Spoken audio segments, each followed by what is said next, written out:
Say hey, Yellow Jacket football fans. Welcome to In the Press Box podcast. And joining me this day is we've got a special treat. We are joined by Sergio Sanchez, the place kicker and kickoff man extraordinaire for the Yellow Jackets. Sergio, how are you doing? I'm good. How about you? I'm doing just fine. And we're going to have the guys speak right into the microphone. And also joining me is the guy that played a trick on me this past Friday at Blessed Trinity. He changed his uniform number. I'm going up and down the roster. I said, oh, yeah, now I recognize the body shape, and it's number 24, linebacker Christian Smith. How are you doing? Good. Good to be here. It is good to be here. So, guys, we opened up last week against a very good team, a 6A team, Blessed Trinity, team that's been on and off our schedule for the past several years, going all the way back to 2015. How old were you at 2015, Christian? Oh, man, I think, let's go see, back. that was 8 years ago, so 9. Sergio? 8 years ago, like 9. Yeah, like 9. So, yeah, it's been a rivalry that's been in the making, and it's been a big rivalry, a lot of big, important games, and it started all with that 2015 game in the Elite Eight. So we go up to Blessed Trinity. It was a hot night. Christian, you're on the field for more snaps than Sergio is. How did the heat affect you? I mean, I think we did a really good job being in shape and conditioned because we didn't really see any problems with us cramping or anything. Like, on the other side, we looked in really good shape for the amount of plays we were out there for. So I think we held up pretty nice for it being hot.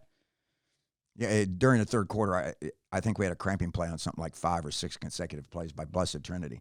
Sergio, as the weather gets cooler, you and I kid about this in pregame warm-up, but we like warm weather because that football is able to expand. So you probably had a pretty good time last night. Yeah, I did. Or last Friday. Yeah. And your first kickoff into the end zone, touchback. Yep. Yeah. Back of the end zone. Yeah, back of the end zone. People are looking forward to this. It gives the defense, I imagine the defensive guys are standing on the sideline, Christian, and the rest of the guys are going, kick it deep, put them on the 20, big boy. Yeah, number 99 put it back in the touchback. So got them started off on a big hole. Defensively, did this Blessed Trinity team surprise you with anything that they did? Well, they did come out in a spread this year, which isn't something we're used to. So we didn't really know based on the film from their scrimmage what they had in their toolbox. So it kind of surprised us a little bit because it's the first time for some of the younger guys like Alec Upshaw, who did really, really good. Yes. It was the first time for some of those guys to get out there and really feel the game, feel what it's like to play in a varsity game. And after about a couple plays, we felt perfect. Everything was great. We really found a way to stop them early and try and give our offense a chance to go put some points on the board. We really backed them up on that first series, had them down there, fumbled, the ball hit the ground, and we just couldn't get it at the 5-yard line, but we did force them to punt and give us great field position. So that was a big defensive series for the black shirt defense, wasn't it? Yes, sir. Yeah. So you're standing on the sidelines. You got them pinned back in the end zone. You're cheering, et cetera. What do you kickers do while the defense and the offense is on the field? I know you're paying attention to the game. You're not sitting back there eating popcorn and drinking Coca-Cola. But what do you do to stay loose and stay involved in the game mentally? Whenever the offense has the ball, I start warming up, and then whenever they get past the 50, I start kicking into the net. Yeah. Were you surprised towards the end of the game when their field goal kicker went out there? When he made his first extra point attempt, it barely got over the crossbar and inside the goalpost. And then he lines up for a 40-yard field goal. I'm thinking in the back of my mind, there is no way in the world this guy's going to get this. And then he just boots a line drive, the best kick he had all night. Did that surprise you? No, it was two different kickers. Yeah, exactly. Yeah, and then he really lined it up and got it, nailed it right in there. A little bit of a heartbreaking field goal kick there. So when we're in a big game like this, and a tough game, it's the first game of the season, a quality opponent, and it's getting down there close to the end. What's the defense doing while the offense is on the field trying to get a score? We got the game tied up with a nice touchdown pass from Trey to Imari, who Imari outran their whole secondary to scoring that 72-yard touchdown. What's the defense thinking about? What are you going over? Do you meet as a group after you come off the field while the offense goes onto the field, Christian? Well, right after we get off the field off of a defense possession, we go under the tent where they've got a big TV and they show us the plays and what we need to adjust on, what we need to do better, what they're showing us, so what we might need to change. So you're ready. So we get that touchdown. You guys get back out on the field, and we're thinking, hey, we got control of this game. Father Momentum was on our side that time. It was sitting on the Calhoun side, and we're feeling pretty good, aren't we? Yeah, it was. I was telling some of the guys, I mean, if they've got our back, then we've got to have their back. Exactly.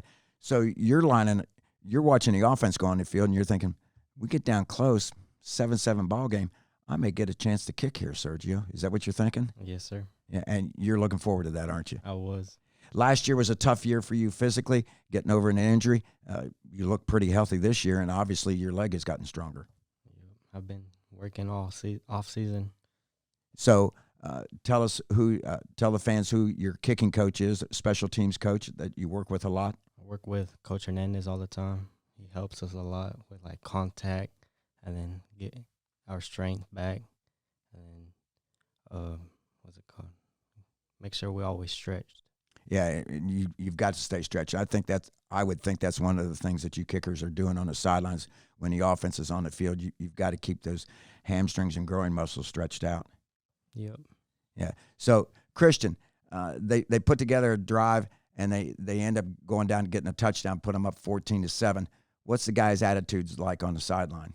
I mean, we still have a chance in this game. It's very high hopes and everything. I mean, it's not over. It was 7-0 at halftime, and we were still in it. Any game we're still in, no matter what. I have faith in our offense and our defense that we can do whatever we need to do to win in any situation. So tell the fans specifically where you line up on the field in our 3-3 stacked defense. I am the weak side inside linebacker.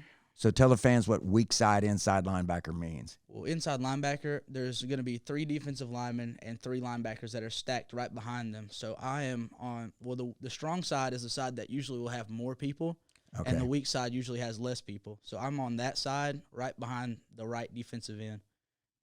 Which usually is? Montez Bird. And Montez, our defense is pretty strong. And I thought before the season began that our defense is going to have to kind of keep us in ball games while the offensive line and the offense matures and gets used to working together. Is it about right? Yeah, and the defensive line, they make it very, very easy for our secondary and our linebackers to do our job. Since they're so good at their fits and everything they're supposed to do, it just makes it so much easier. And 3 pretty good sized guys. Yes, sir. Yeah, so every now and then a 5'9", 5'10" guy can slither in behind while one of the defensive linemen's tying up a couple blockers and get that hit. Yeah, absolutely. Looking for that slobber knocker, right? Yes, sir. Yes, you are.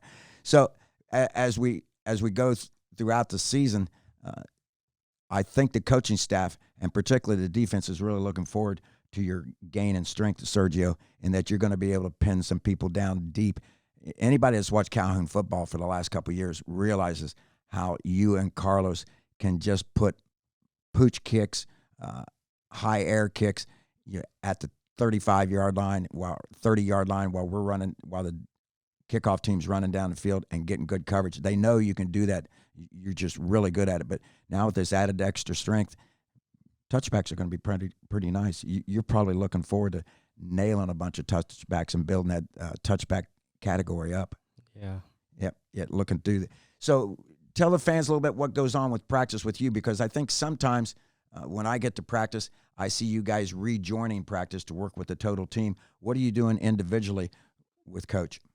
We go to the track, and then we warm up, do some field goals, and then once we're done with those, we go to start doing some kickoffs, the onsides, and then the pooch, and then straight to deeps. And we head back to the football field. All right, so we got a big game coming up against Carver this coming Friday down at Grady Stadium. I think it's called Henderson Stadium now, but it's downtown Atlanta. Christian, anything you're looking forward to or anything you want to give a little sneak peek at what Carver Panthers may look like? They've got a really good athlete at quarterback, and I'm really looking forward to playing in an environment like that, especially on Peachtree TV. It's going to be really exciting, having a lot of eyes on Calhoun, show everybody what we're made of. Exactly. It's been a long time since I've been to what used to be called Grady Stadium. Last time was maybe 20 years ago during a playoff game under previous coach Hal Lamb. So I'm anxious to get down there and look at the concrete stadium and be down there. And once the sun sets, where we're in the press box, and I know you two aren't interested in this probably too much, you're involved in the game, but it's a nice view of downtown Atlanta. So it's going to be fun. Sergio, we're getting down there. It's going to be another warm night. You're going to be able to boom some kickoffs and hopefully kick a lot of extra points, huh? Yeah. I hope I don't get cramped up. Oh, no, you won't get cramped up. We saw cramps last week, and Blessed Trinity suffered with it. I think the coaches and you players have worked hard this summer getting ready for this game, and I'm not worried about cramps in the warm weather. I think we're going to be just fine. So I think the other guys might cramp up a little bit, particularly after these guys over here in the black shirts smack them around a little bit. Right, Christian? Yes, sir. Yeah. Absolutely. Yeah. I think when you came out, when you started the Blessed Trinity game, did you think the enthusiasm and the emotion was there to start the game, or did you feel a little bit more comfortable coming out for the second half, Christian? I mean, it was a little bit of both. I mean, everybody was super excited because we've been waiting a long time for this, especially us seniors. The excitement was just there from the first whistle to the last whistle. In the second half, we knew we were still in it no matter what. Our defense could help us get in it no matter what. We just knew we had to stop and we had to help our offense, and that's what we did. We just came out with that same enthusiasm. Hit, run, tackle, everything like that. Well, folks, we appreciate you listening, and we really appreciate Sergio Sanchez, number 99, the place kicker extraordinaire for the Yellow Jackets, and number 24, inside linebacker Christian Smith, being with us today. This podcast is being brought to you by the iPlace, Dr. Kenny Holloway at 101 South River Street in Calhoun. Call them at 706-629-4578. They're going to be tagged in with Coach Clay Stevenson's podcast in the press box. And don't forget, if you want some good eyewear, go to the iPlace that has the yellow front door. Once again, guys, thank you, Christian. Thank you, Dave. And thank you, Sergio. Thank you. And we're going to let them get off to class. Homeroom's about ready to end. We're going to get a little book learning. You've been listening to In the Press Box with Coach Clay Stevenson and Sergio Sanchez, number 99, and Christian Smith, number 24. Say hey, Yellow Jacket fans. Welcome back to the podcast with Coach Clay Stevenson. We are in the press box with Calhoun head football coach Clay Stevenson. We just talked to two of our players, Sergio Sanchez, our kicker extraordinaire, and Christian Smith, our linebacker extraordinaire. And Coach, they did a really good job, and it's nice to having you here right now. Awesome. Those are two great kids. I'm interested to hear the playback. I want to get them. Didn't quite get in here for it, so I'm interested to hear what they had to say. We are doing this broadcast through the courtesy of the iPlace. See Dr. Kenny Holloway at 101 South River Street in Calhoun, 706-629-4578. And remember, it's the only business in town where you can follow the yellow brick road. You walk through the yellow door, and you'll get all your eyewear and eye examinations taken care of. So thank you for the iPlace and Dr. Kenny Holloway. Coach, we go up to Blessed Trinity. The non-region schedule has begun, and it lived up to the expectations of solid and a very defensive-minded game between the Yellow Jackets and the Titans, but Blessed Trinity, a solid football team. Yeah, they were. We knew that going in. Knew they were going to be a tough out, and both teams played sloppy. And Coach Dudley talked about it afterwards. It's just they ended up in a position to make some more plays than we did, and losing's tough. It puts a puts a damper on the whole next week. And the good thing and the bad thing about football is you have to wait 7 days to go do it again.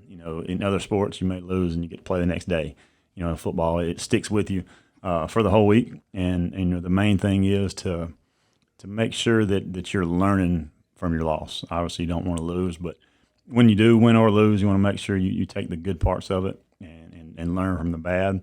And that's what we've tried to do this week. And I've had a good week of practice so far, trying to put that game behind us and move forward. Speaking of practice, Mother Nature has taken control of the area again. As the week goes on, it's just going to get hotter and hotter. And by the time we get to downtown Atlanta, what we used to know as Grady Stadium is Henderson Stadium now, and take on the Carver Panthers. With the downtown buildings and everything, it's got to be 5 to 7 degrees warmer than what it is up here in the country. We're going to be tested physically. I was impressed with the conditioning of your football team because Blessed Trinity suffered in the third quarter. Yeah, they did. And knock on wood, we were able to get through it without any cramps. Where I feel like we had some tired kids, obviously, but they handled the heat well. It's something that you have to stress the whole week. You can't just show up on Friday and drink a couple bottles of water and be fine. So, I'm a restart trainer, and coaches have been trying to push hydration as much as we could last week and this week as well. But like you talked about, it is a little bit hotter down there. It's not hot Atlanta for anything. So, Right. And then just like last week, you don't get to practice in it. We've had to go at 6 a.m. every morning this week, and even though it's been a little bit muggy, it's not the 85 and 90 like it might be when we're out there for warm-ups on Friday. Well, and not like it would be for a practice that starts at 3:30, quarter to 4 in the afternoon on a turf field. I was talking to one of my friends, and I said, I was on that turf field recently, and that end zone is really hot compared to the rest of the field. I said, it's really hot no matter where you are on that field, and it's going to be hot. So kudos to the staff for the conditioning, because the guys handled it well. Now, I don't mean to be cursing anything, putting any bad luck charm on it, but the guys handled the heat really well last week. We did some things well offensively. We did a lot of things pretty good on defense. So when you look at the film, like you said, it's a bad taste in your mouth when you lose that first game of the season. But when you look at the film, there were a lot of good things that were being done, and we had some new people in some new positions. Yeah, there were. When you look at it, the bottom line is we didn't give ourselves a chance to win the football game. We've got to do a better job as a coaching staff of putting ourselves in a position to win. And like I said, I told the kids and the coaches that started with me. And I've got to make sure that we're doing the right things to give us a chance to win football games. And we feel like we did not do that on Friday. But offensively, we knew they had a good defense coming back, so we knew we'd have to just get some first downs and take our shots when we got a chance to. We just couldn't seem to move the ball much and get past midfield, because that's the bottom line. It really came down to if you look at it, came down to a field position game. And yes, it did. That was the key component of it, and we never could quite get it moving to punt it and flip the field. We were giving them short fields, especially in the second half, and that just goes to when you can't drive the football, you're relying on a big play, and we just couldn't make enough of them. And then give the defense credit; they kept us in it the entire game. It was in the balance up until probably 8 or 9 minutes to go in the fourth quarter, and they put a couple on us there late. But special teams, I felt like was decent. We had some good kickoffs and good coverage, and punting the ball decent at times, and everything there was just kind of a draw. Defensively was a draw, and just offensively we didn't quite get it done on Friday. But the kids played hard, and they played from the first whistle to the last whistle. So that is when you start looking at positive things, that's one thing that they can draw off of. We played hard for the 4 quarters we were out there, and we just got to do a little bit better job, or a lot better job of getting those guys in position to make plays. They had a couple short punts that took very fortuitous rolls for Blessed Trinity and added another 15, 20, 25 yards to the kick.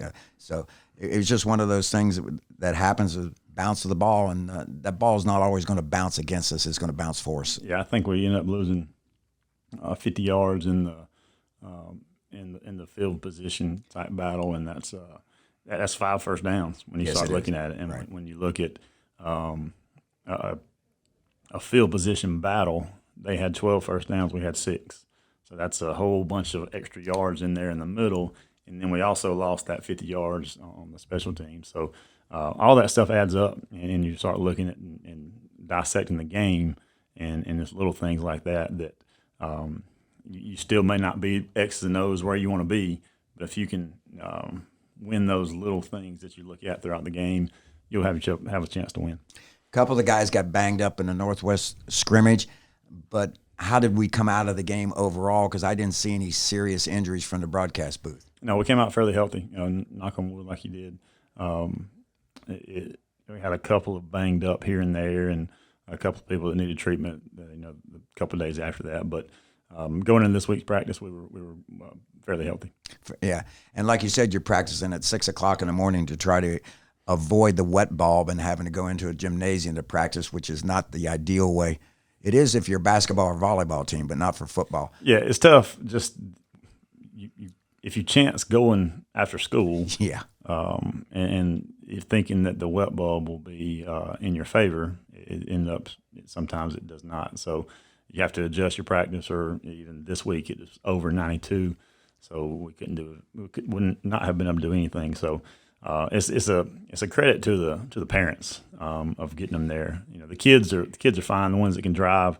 They expect to be there. We expect them, but the parents of the ninth graders that are just coming to be on a scout team and get ready for a ninth grade game, it's tough for them, and it's been a tough several weeks of having to send something out the night before, like we talked about last week. We want to schedule, and the parents want to schedule, but the weather hadn't quite allowed us to do that. Now, Mother Nature is not cooperating there, and this will change. So it'll go away, but it's a bit of a nightmare in between up until then. So yeah, we come out of the game, we're fairly healthy, and now we're going to go on the road and we go down to Henderson Stadium, former Grady Stadium, to take on the Carver Panthers, a team that played for the state championship in 21, just like we did.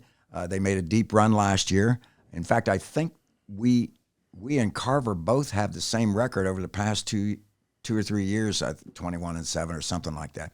So this is a team that's used to having some success. So tell us a little bit about this Panther team. Yeah, year in, year out, they're a solid program. They're one of the top teams in the state, and they show it. They've played the same year. We shared a locker room with them in 21. I remember that at Georgia State. So that's really our only dealings with them or run-ins with them was then. So we don't know too much about them, but you just look at their record and look at how many semifinals and finals they've been to in quarterfinals. They're used to winning, used to making deep playoff runs, and so that goes to Coach and his staff and his program, that they understand what they're doing. They're not just a one-time one-hit wonder. They're a good program that understand what it takes to win.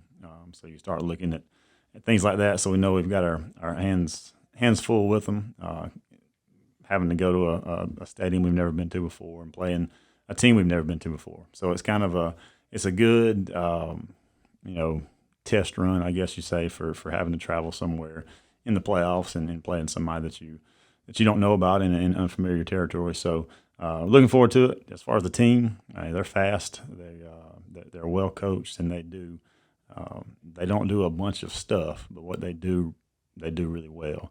So that's a credit to the coaching staff they've got there. They're really fast on defense. They're very fast on the back end and the front. Front's pretty quick and got some size. They try to keep everything in front of them. They do a good job of letting those DBs, and they got a couple of mid-major commits back there on the back end. And they fly around and make tackles and break on the ball really well. So defensively, it's going to be a lot different from last week's team that we played. From a scheme standpoint, they're a 4-down team, and like I said, they try to use their athletic ability to not get out of position and make plays, which is a good thing to do. Yeah, they have, like you said, 4-down linemen. They've got a sophomore tackle that had 5 sacks and 3 tackles for a loss. He had 5 tackles, 1 sack and 3 tackles for a loss. They got a linebacker that had 5. He's a senior, had 7 total tackles. He had 5 sacks and 5 tackles for a loss. Now these are Carver stats. Got another linebacker with a sack and 3 tackles for a loss, and a DB with 3 tackles for a loss. So they're relying upon their speed and quickness, and I'm thinking they might not be the most straightforward players. They're just relying on some athletic ability, and they may be in a spot where you didn't anticipate them being, and all of a sudden they're in your face. Yeah, no, they do a good job of getting in alignment and playing playing hard and playing fast. So it's like I said, they do from the one game they played LaGrange, and LaGrange does a lot of similar stuff to us, and it was a back and forth game that they ended up pulling out at the end. Then offensively, you turn around and they do a really good job of getting their guys the ball out in space. They're a spread team, and quarterback's very shifty. He can make a lot of throws, but he can also beat you with his feet as well. Yeah, they've got him listed at 6'3" and 180. He's a senior. Went 9 for 13 with 175 yards passing. He threw a long touchdown pass. And like you said, that game with LaGrange was down to the last quarter. And then I think you mentioned they got a scoop and score and a pick six, and it went from a 14-12 lead to what looked like a 28-12 handy victory, but it wasn't. Yeah, no, it was back and forth the whole game, and LaGrange had it on the one going in to score, fumbled the snap, and Carver picked it up, scooped and scored. It was about 5 minutes to go. Didn't get their 2-point conversion, so it was 20-12, and LaGrange got it back, had a chance to go down and tie it up, and they threw a pick six toward the end of the game. So it was a hard-fought game. If you look at the score, it looks like a 2-score win, and it was, but it was came down to the wire. Yeah, it was a big game. They're not going to dress a lot of kids, 17 seniors on the roster. Their next biggest class is 14 freshmen. They have 5 juniors and 9 sophomores, but obviously the kids that they're putting out on the field are playing well, and they're probably playing up quite a few guys both ways. Yeah, not as many as you would think. Yeah, okay. They do a good job of only a couple of those guys will flip over and play both ways. Okay, yeah, I'm anxious to see how good this sophomore Michael Johnson on their defensive line, how well he plays. I liked what our guys did. A couple times I looked out there last Friday at the Blessed Trinity game, and I'm seeing some good-sized kids across our defensive front and across our offensive front. We made a couple switches on the offensive line, put a guard out at the tackle position, but overall I think all that went well, and we've got good size, Coach. We got some well-built kids. Yeah, looking at the defensive front, we're definitely got some size. And then we roll Christian Bell over there. He's got some size as well. But with Bird and Gregory and Sager Quinn, those are 3 guys that get after it. And offensive line, we got some big guys. We've got a lot of work to do, which they've had a good week of practice so far. Yeah, it's one of the first places I go to when I come to practice. I like to go down and watch Hall's Hogs work. It happens in the trenches, and then I like to go to the other end of the field and take a look at what our defensive line's doing. So the trenches are the key. A quarterback looks like he's really throwing the ball really well, and a running back looks like he's making some great cuts, but it all starts with the holes and plugging the holes. It does on both sides of the ball. It starts up front, and that's something that we're going to keep working on, and both sides have room to get better for sure. So when the guys come back in, we've got a nice senior class of 20 seniors, and several of those seniors have had significant roles for the past 2 seasons on this football team. Started when they were sophomores. So the guys' overall attitude was, let's get back to work, or we're really disappointed. How they handle it? Yeah, the message that we shared with them was it's not time to panic. Obviously, it's just time to have a little bit more sense of urgency. Okay. And that was the big thing this week. After you lose, you look at a bunch of stuff that you could do differently, and we tossed around a bunch of ideas and this and that, and it came down to just working harder. You want to get back in there and work harder than you did last week, and nothing drastic has to change. You got to keep working and keep your nose down and just work. And that's been the message, and that's what the kids have done so far. They handled it as well as they could, but showed up Monday morning and ready to practice. Yeah, you don't throw the bathwater out because the baby may be in the bathwater. Just keep nose to the grindstone and just keep your eyes focused straight ahead, right? Yeah, that's right. When you look at the season, it's a long season, and that's one game. Obviously, the goal every year is to win the opener, and we didn't do it, but that goal is behind us. The game's behind us, and there's nothing that you can do about it. And you got to make sure that you keep moving forward. And we had a message this morning that you can't let praise get you too far up, because if you're getting praise, it's something you did yesterday, and then if you're getting criticized, it's something you did yesterday as well. So you can't let criticism get you too far low. So as you may make sure you just go work hard every day, because anything that that has happened in the past, and you can't change it. You can just move forward and get ready. And the kids have done an awesome job. Had 3 really good days of practice. So I'm very proud of the leadership stepping up and just having that sense of urgency that may have been missing, and something that we got to keep working on moving forward. And I think the fans need to keep this in mind. Also, we're sitting here Wednesday morning, and you just said you've already had 3 practices. We got just a polishing up practice coming on Thursday, and then the game is here on Friday. A friend of mine recently said to me, he said, "Don't worry.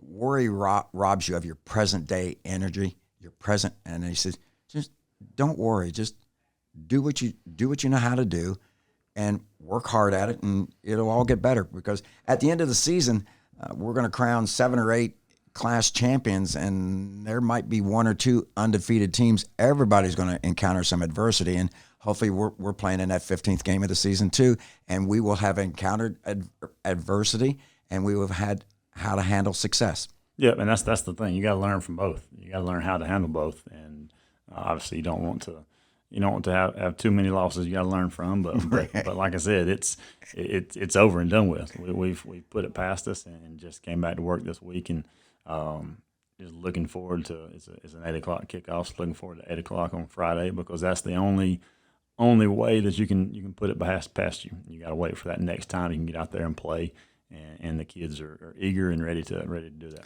The seniors in this program and a lot of the juniors, all of the juniors, they've been a state championship game. They've been in a quarterfinal game, and the teams that we beat or lose to, I'll tell you what, they're pretty doggone good, which makes – so when you look in the mirror, hey, we're a good team. We expect to be a good team. We're going to go play like a good team. Yeah, well, we've got a long way to go. Yes. We would have had a long way to go even if we would have won the game. Right. That's the thing. We're definitely not where we need to be or where we want to be, and the kids understand that, and the coaches do. And like I said, we've just tried to get back to work and focused on one day at a time, and tried to get better. And I feel like this week we did. This morning I reminded them that now it's more of a mental preparation to get ready and get your body ready, make sure they're getting enough rest and fluids, because it's going to be hot, and just getting that aspect there. But they've done everything we've asked them to do Monday through Wednesday, and now it's just a matter of getting that mental reps and getting ready for a game. Hydrate, boys. Just keep hydrating. That's right. You can't drink enough fluid. Coach, we really appreciate the time. I'm going to let you get back to your duties. Any final comments for the fans? No, we'll mention the players of the week from last week. Oh, please. Before we move on. Defensive player of the week was Christian Gregory. Obviously, he was standing out, making plays all over the field. He did a good job there. Several other guys on defense, but offense was Amari Winston. He made play after play, and made one big, huge play and outran everybody, which was pretty impressive. Hog of the week was Grant Prine. He got thrown in there because we had an injury midweek. Ended up having to move a Bell to tackle, and so Grant stepped in there and played well. Special teams player of the week, who you talked to earlier, was Sergio Sanchez. Had the touchback, and then after we scored, we had the momentum, and he kicked it, and they ran out of bounds inside the 10. So that was a beautiful kick. That was a big play. Heart speed was Christian Smith, who you talked to earlier as well. And then we gave the extra mile award to all the guys that had come back from injuries. The ones that, because we had a bunch of season-ending injuries last year, and so all those guys that came back, because it's tough. People don't realize how hard it is to come back from an injury and how much rehab those guys had to do. And I think there were 6 or 7 of them that came back and made it to this year. Yeah, and that's great. It's really hard to come back from an injury, and the older one gets, it gets even more difficult.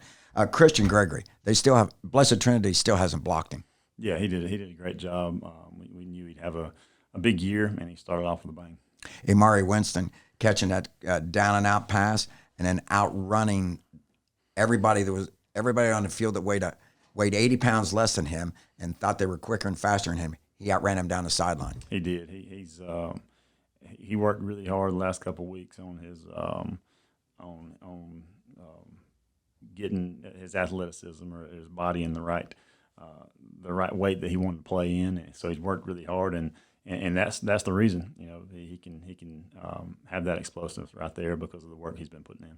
Yeah, he hit their 40-yard line, and I'm talking on the radio or on the broadcast, and I'm thinking, oh, come on, and he got to the end zone, he got to the goal line just fine. He did a really good job. Grant Prine, all of a sudden he's a starter, first game of the season, and I'm sure he wasn't anticipating this the previous week. No, he wasn't, but he stepped in and had the highest grade of the offensive line. So that was a good job. And Sergio Sanchez, it's so nice to see the kickoff go into the end zone, and he can do that, and he's going to do that a lot for us. But when he nails one in the coffin corner inside the 10 on purpose, and the ball does exactly, it's like putting on a green. Yeah, no, he does a good job. He can, he's like a video game. He and Carlos both. They can kick that thing wherever they want to. I like that, like a video game. And Christian Smith, he and Sergio Sanchez started off our podcast in the press box with Coach Clay this morning. They both spoke well. Christian Smith's just got energy, and next time I'm with him, I'll find out how he gets all that hair underneath the helmet. Right, it's a secret. It's a secret. It is a secret. So congratulations to the guys. Well, finally, I am going to let you get back to your duties. I appreciate the time, and folks, just travel down to Grady Stadium, Henderson Field. Watch the Yellow Jackets. They're going to put on a good show. It's going to be a great evening, and just wear your black and gold and support them. That's right. Looking forward to it. I'm making the trip down there, and kicking off. I'm just ready to get out there and compete and see what the guys can do after a tough week of practice and get to get out there and compete. I think you and I would have rather played on Monday. We were ready to go. I'm sure there's about 100 other guys directly connected with this football programs ready to go. So, folks, travel on down to Grady Stadium, Henderson Stadium, down in downtown Atlanta as we take on the Carver Panthers. Yellow Jackets are going to get off to Schneid, and they're going to bring us home a victory. Once again, thank you for listening. Dr. Kenny Holloway at the iPlace, located at 101 South River Street in Calhoun. Call them at 706-629-4578. And don't forget, walk through the yellow front door and you get all your eye care taken care of. You've been listening to Coach Clay Stevenson and In the Press Box.